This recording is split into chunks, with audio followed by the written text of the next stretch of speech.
Well, it's felt like winter, right? So let's go ahead and get to our winter weather outlook as we head into December, January, February, which we consider meteorological winter here across East Tennessee and all of meteorology as well.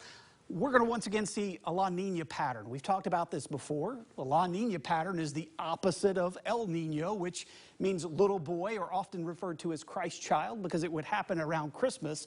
That's the warmer than average sea surface temperatures off of South America, but the opposite of that is La Nina, or cooler than average. And what that often means here is wetter than average and slightly warmer than average. In fact, the last 14 that we've seen, 11 have been just that. And what's interesting is this could be the third in a row, which is pretty unprecedented. You only see that a couple of times across the area.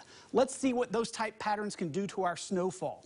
The N basically means a neutral pattern. You're not in an El Nino or a La Nina pattern.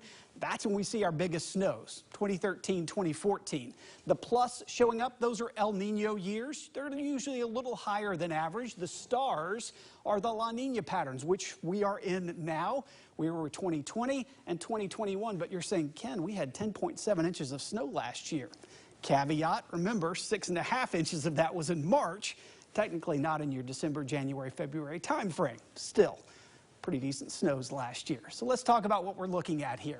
Above average temperatures as we go into December. We do think the drought conditions we're in will lessen some because we will see increased rain opportunities, but it still looks like the cold air going to be lacking for much of the month. January, typically one of our coldest months. We do think there will be cold snaps here, of course, but still temperatures a little bit above average.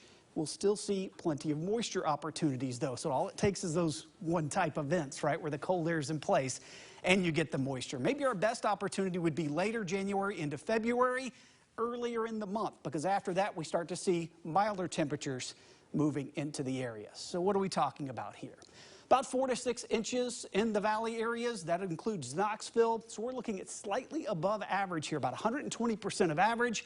Our average is about 3 to 5 inches there. Plateau, 8 to 18 inches is what we're looking at. 6 to 12 is average. So yeah, a little bit above average here as well, about 140% above average. Southeast Kentucky, Southwest Virginia, similar totals here. About 8 to 14. Their average is 7 to 12, and we're looking at about 115% above average. Smokies, they get about 40 to 70. Again, we're talking about a wide range here of elevations.